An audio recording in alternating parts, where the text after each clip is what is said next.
Hello বন্ধুরা, good morning. আমি মিতা নতুন একটা ব্লগে তোমাদের সবাইকে স্বাগত জানাই। আজ হচ্ছে বুধবার আর এখন বাজে সকাল 5টা। আমি কিন্তু একটু আগে ঘুম থেকে উঠে পড়েছিলাম, মানে 5টার একটু আগে। তারপর একটুখানি বসেছিলাম, একটুখানি জল খেলাম, তারপরে কিন্তু কাজগুলো শুরু করলাম। ঘুম থেকে ওঠা মাত্র কিন্তু একটু জল না খেলে ভালো লাগে না। দেখবে ঘুম থেকে উঠে একটু গলাটা শুকিয়ে যাচ্ছে, বেশি না, হালকা একটু জল খেয়ে আমি গলাটা ভিজিয়ে নিই। তারপরে কাজকর্ম শেষ করার পরে কিন্তু আমি প্রপারলি জলটা খাই। মানে ঘুম থেকে ওঠার পরে গলাটা একটু শুকিয়ে থাকে, তো সেই জন্য একটুখানি জল খেয়ে নিই। তারপরে এই যে কাজকর্ম কিন্তু শুরু করে দিই। আর আজকে কিন্তু আমি সকালের দিকে ঘুম থেকে উঠেছি, কেন কি না আজকে একটু আমার কাজ আছে, মানে সংসারের সমস্ত কাজকর্ম আমাকে গুছিয়ে রেখে এক জায়গায় যেতে হবে। তো সেই জন্য কিন্তু আরও সকাল সকালে ঘুম থেকে উঠে পড়েছি। জানি যে বাসি কাজকর্ম আমাকে না সেরে রেখে কোথাও যাওয়া যাবে না, কেন কি বাড়ি এইরকমভাবে রেখে চলে গেলে যে বাড়িটাকে গুছিয়ে রাখবে সেরকম তো কেউ নেই। আর বাসি কাজ না সেরে বাড়ি থেকে বেরোনো তো একদমই ভালো নয়। সেই জন্য আমি একটু সকাল সকালে ঘুম থেকে উঠে পড়েছি। আর এই দেখো সকালের সমস্ত কাজকর্ম কিন্তু গুছিয়ে করছি। তবে একটু তাড়াতাড়ি যাওয়ারই ইচ্ছা আছে, সেই জন্য কাজগুলো আমি কিন্তু খুব তাড়াতাড়ি করে ফেলছি। আর দেখি যত তাড়াতাড়ি যাওয়া যায়। আর গরমটা এতই পড়ে বেলার দিকে, রোদ এত ওঠে যে বেলার দিকে কিন্তু কোথাও বেরোনো যায় না। তাই ভাবছি একটু সকাল সকালেই বেরিয়ে পড়ব। সেই জন্য ঘুম থেকে একটু তাড়াতাড়ি উঠে দেখো আমি সমস্ত কাজকর্ম গুছিয়ে নিচ্ছি। আগে কিন্তু আমি ঘরটাকে সুন্দর করে ঝাড় দিয়ে নিচ্ছি। এই ঘর এ ঘর দু ঘর সমস্ত ঝাড় দিয়ে নিলাম। ওইদিকে আমার যে দোকানটা আছে সেটাকেও ঝাড় দিয়ে নিলাম। আর এখন এই যে বারান্দাটাও ঝাড় দিয়ে নেব। দোকানের কথা বলতে একটা কথা মনে পড়ে গেল। পল্লবী দাস বলে একটা বুনু আমাকে কমেন্টস করেছে, বলেছে দিভাই তুমি একটা মাসিক বাজারে লিস্ট করে দেখাও যে কিভাবে কোথায় কত টাকা খরচ করো আমরা সঞ্চয় করতে পারবো। প্লিজ বলো, তোমার কাছে আমার এটা অনুরোধ রইল। আমার নাম পল্লবী। কি বলো তো পল্লবী, আমি যদি এই ভিডিওটা করতে পারতাম অবশ্যই এতদিন করা হয়ে যেত। তো তোমার রিকোয়েস্ট হয়তো করতে হতো না। তবে কি সমস্যাটা হচ্ছে কোথায় বলো তো? সমস্যাটা হচ্ছে আমাদের তো দোকান আছে, তো সেখান থেকেই নিয়ে নিয়ে তো আমি সংসারের এই যে ধরো যে সমস্ত মাসিক বাজার সেগুলো আমি ওখান থেকেই খরচ করি। তো বুঝতেই তো পারছো, বাড়িতে যদি দোকান থাকে তাহলে তো সেখান থেকে একটু যখনই শেষ হয়ে যায় ও দোকান থেকে নিয়ে নিয়ে আমি কিন্তু খরচ করি। তবে সেটা কিন্তু অনেকটা লিমিটের মধ্যে, মানে দোকান আছে বলেই যে আমি আহামরি খরচ করি তা নয়। ওইখান থেকে আমি লিমিটের মধ্যেই আনি, লিমিটের মধ্যেই কিন্তু খরচ করি। আর দোকান থেকে কোনটা কি আনলাম সেটাও কিন্তু আমি হিসাব করেই আনি, হিসাব করেই রাখি। তবে সেইভাবে কি আমি তোমাদের বোঝালে তোমরা কি বুঝতে পারবে? হয়তো পারবে না গো। তো যাই হোক, তবুও আমি চেষ্টা করব, দেখি যদি একটা এভাবে ভিডিও বানানো যায় আমি নিশ্চয়ই তোমাদের বানিয়ে দেখাবো, যদি বানানো সম্ভব হয় আমার পক্ষে। কি বলো তো, ওই সময় হয়ে উঠছে না। ভেবেছিলাম একটা বানাবো যে আমি মাসিক বাজার কত কি খরচা করি, কোথায় কি লাগে, তো সেটা না সময় করে উঠতে পারছি না। আর এই ক্ষেত্রে আরও বেশি প্রবলেম হয়ে যাচ্ছে ওই যে বাড়িতে দোকান থাকার জন্য। তো তবুও আমি চেষ্টা করব, দেখি যদি বানাতে পারি অবশ্যই বানাবো। ঘর ঝাড় দিলাম, উঠোন ঝাড় দিলাম, এবার কিন্তু আমি ঘরটাও মুছে নেব একবারে।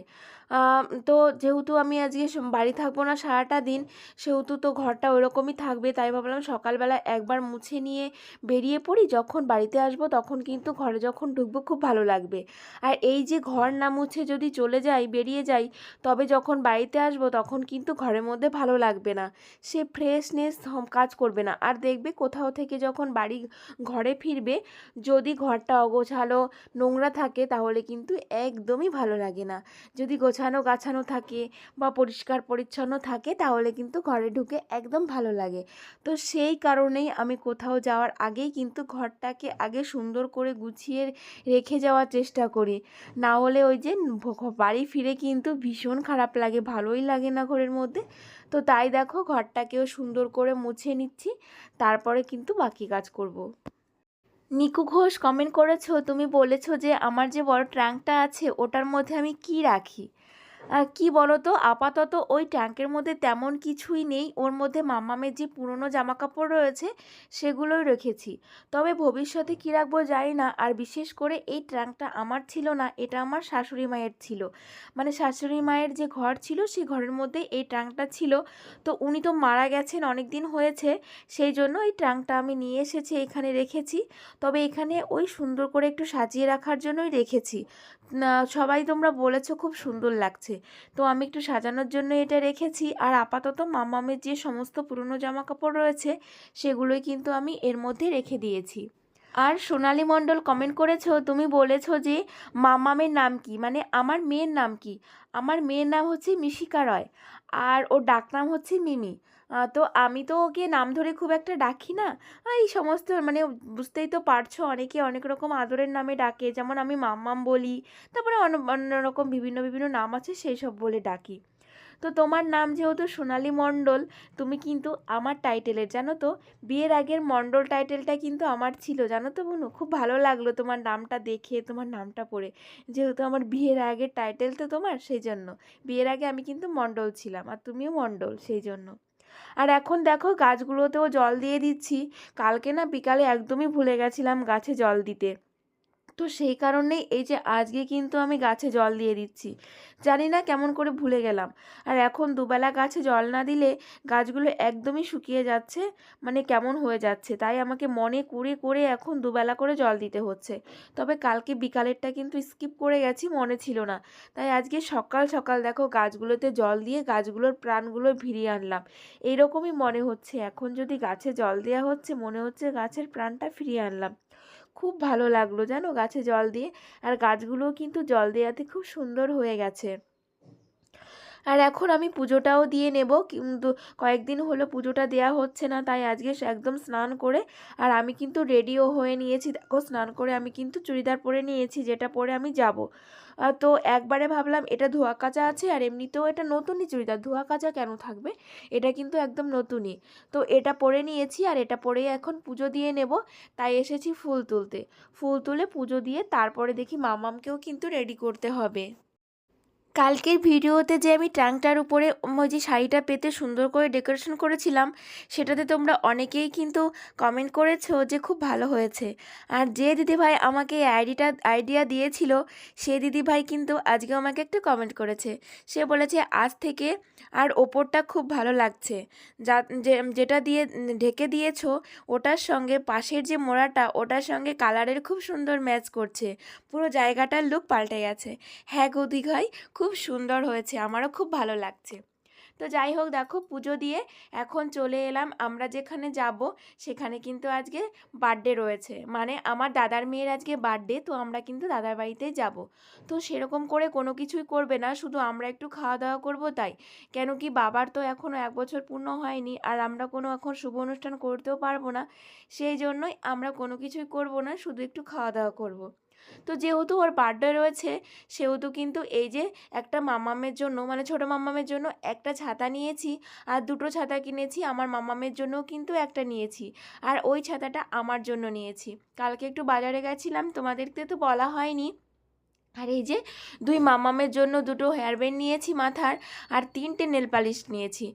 দুই মাম্মামের জন্য দুটো নিয়েছি, আমার জন্য একটা নিয়েছি। খুব সুন্দর কালারগুলো, ভালো লাগছিল জানো তো। এগুলোই নিয়ে কিন্তু আমরা এখনও বাড়িতে চলে যাব। রীতা দিভাই কমেন্ট করেছে, বলেছে অনেক বুদ্ধিমতী মেয়ে তুমি, অনেক লক্ষ্মীশ্রী, তোমার স্বামীর উন্নতি হবেই। থ্যাংক ইউ দিভাই, অনেক অনেক ধন্যবাদ। এভাবে আশীর্বাদ করো, আর এভাবেই কিন্তু আমার পাশে থেকো। তোমার কথাটা মানে পড়ে না আমার ভীষণই ভালো লাগছে জানো তো। তুমিও খুব ভালো থেকো। আর এই দেখো আমরা কিন্তু পৌঁছে গেছি দাদাদের বাড়িতে। আর এই যে বুনুকে কিন্তু গিফটটা দিয়ে দিয়েছে, আর দুই বুনু আনন্দে কি করছে দেখো, দৌড়াদৌড়ি ছুটোছুটি করে যাচ্ছে। কি আনন্দ যে হয় ওদের দুজনের, মানে এলে পরে। তো দেখো, আর আমার পরের অবস্থা দেখো, ওই যে একটা ব্যাগ নিয়ে এসেছি, মামামের জামা নিয়ে এসেছি, আমারও একটা নাইটি নিয়ে এসেছি, যেহেতু সারাদিন থাকবো তো সেই জন্য। আর গিফটটা পেয়ে কিন্তু আমার মামাম, মানে ছোটো মামাম খুব খুশি হয়েছে। আর তারপরেই দেখো দাদা বৌদি ওরা লুচি বানিয়েছিল, তো আমি এসে গরম গরমও ভাজলাম কটা। তারপরে আমরা লুচি খেতে বসে পড়েছি। এই দেখো এখনও কিন্তু লুচিগুলো ফোলা ফোলা রয়েছে, আর আমরা সবাই মিলেই কিন্তু এখন খেতে বসে গেছি। আর পাশে আমার একটা কাকার বাড়ি রয়েছে, ওনাদেরও কিন্তু নেমন্তন্ন আছে, মানে ওনারা এই 2-4 জন মিলেই কিন্তু আমরা খাওয়া দাওয়া করব। তো ওনারাও খেয়েছেন, এখন এই যে আমরাও খেয়ে নিচ্ছি। আর 2 মাম্মাম বসেছে, আর দেখো বুনু ওইদিকে ফোন দেখছে আর উল্টে উল্টে ফোন দেখছে আর খাচ্ছে। যাই হোক, ভীষণ মজা হচ্ছে, আমি ক্যামেরা করতে ভুলে যাচ্ছি। তো দেখো এখানে দাদা মাংস নিয়ে এসেছিল, সেই মাংসটা ধোয়ার সময় কাকদের একটু খেতে দিচ্ছে। আর কাকরা কি পরিমাণে দেখো সেগুলো খেতে চলে এসেছে। এখানে প্রচুর পরিমাণে কাক, স্টেশনের পাশের বাড়ি তো। আর এই দেখো কত কাক, আমি ভাবছি একটু ভিডিও করে নিই, কেমন উড়ে উড়ে বেড়াচ্ছে, দেখো কি সুন্দর লাগছে। প্রচুর কাক গো, এখানে স্টেশনে দিয়ে ভরা, একদম ভর্তি কাক। এত কাক আমি কখনোই, মানে একসঙ্গে এত কাক আমি কোনোদিনই দেখিনি। এইখানে একসঙ্গে যত কাক দেখা যায়, আমরা তো ধরো একটা দুটো কাকই বাড়িতে আসে সেটাই দেখি, তবে এখানে এত প্রচুর পরিমাণে কাক। এই যে আমরা দেখছিলাম, মামামরাও দেখছিল, এত কাক এসেছে দেখো। আর আমি একটু ভিডিও বানিয়ে তোমাদেরকেও দেখিয়ে দিলাম, মানে সব জায়গায় ভরে গেছে। মাছ মাংস আনলে এরা এরকমই পাগলামি করে, আর বাড়িতে এসে ভীষণ এই যে দেখো লাফালাফি ঝাপাঝাপি করে যায়। তো এই হচ্ছে ব্যাপার, এখন এই যে রান্না বান্না হবে, তারপরে খাওয়া দাওয়া করব। আর এই যে দাদা হচ্ছে কি বানিয়েছিল বলো তো, আইসক্রিম বসিয়েছিল, আমরা আসবো বলে আরও বানিয়েছে। তো এই যে 6টা আইসক্রিম, আমরা 6জন, তো দারুণ, সবার একটা একটা করে কিন্তু হয়ে গিয়েছে। এই যে 2 মাম্মাম এখানে বসে খাচ্ছে, ওরা খেলা করছিল, আর ওই যে গামছা পরে মানে শাড়ি বানিয়েছে। আর আমার আইসক্রিমটা প্রায় শেষ হয়ে গিয়েছে, তোমাদের না দেখাতে ভুলে গেছিলাম, বললাম না এখানে এসে আমি ভিডিও করতেই ভুলে যাচ্ছি। তো তারপরে এই যে রান্না বসানো হয়েছে দুপুরের জন্য, এইদিকে মাংস হচ্ছে আর এইদিকে হচ্ছে রাইসের চাল রান্না হচ্ছে, মানে ফ্রাইড রাইস রান্না হবে আর এইদিকে মাংস রান্না হবে। তো এটাই আজকে রান্না বান্না। মন্দিরা কমেন্ট করেছো, বলেছো দি ভাই টাকা পয়সা এমন একটা জিনিস, যার নেই সেই জানে গো, এত কষ্টের মধ্যে আমি দিন কাটাচ্ছি, আমি জানি। আমার বর টোটো চালায়, আমরা দিন আনি দিন খাই গো। সত্যি গো বুনু, যার নেই সেই বোঝে যে টাকা পয়সার কি জ্বালা। তবে তোমার বর তো টোটো চালায়, তোমার বরের থেকেও হয়তো আমার বরের ইনকাম কম। তবে আমরা একটু রিল্যাক্সে থাকি, সবসময় হাসি খুশি ফিটফাট থাকি, সেই জন্য সবার মনে হয় কি আমাদের অনেক ইনকাম। অনেকে উল্টোপাল্টা কমেন্টসও করে, তো তাতে আমার কোনো যায় আসে না গো। যে যা বলুক বলুক, আমার কোনো যায় আসে না। তবে আমি এই রকমই হাসি খুশি থাকবো, এই রকমই থাকতে চাই। তবে জানি না ভগবান কতটা কি করবে আমার জন্য, সমস্তটাই কিন্তু ভগবানের উপর ছেড়ে দিয়েছি। তো সেই জন্য সেই আশাতেই বসে রয়েছি, ভগবান কতটা কি করবে সেই জন্যই। তো আমাদের হাতে তো কিছুই নেই, দেখা যাক। হাজব্যান্ড যদি কোনো কিছু একটা করতে পারে, তাহলে হয়তো আমাদেরও দিন ঘুরবে একদিন। তো যাই হোক, দেখো আমাদের এখন খাওয়া দাওয়ার পর্ব চলছে। এই যে খাওয়া দাওয়া হচ্ছে, এরপরে আমরা কিন্তু একটু রেস্ট নিয়ে তারপরে সন্ধ্যার দিকে বাড়িতে চলে যাব। আর ভিডিও করতে এখানে একটু ভালো লাগে না, কেন বলো তো, এখানে এসে একটু ঘোরাঘুরি খাওয়া দাওয়া গল্প হয়, তো সেই জন্য আর ভিডিও করার কথা একদম মনে থাকে না। তোমরা কিছু মনে করো না, আজকের ব্লগটা একটু ছোট হলো। তো তোমরা সবাই ভালো থেকো, আমরাও ভালো আছি, তোমাদের সবাইকে টাটা।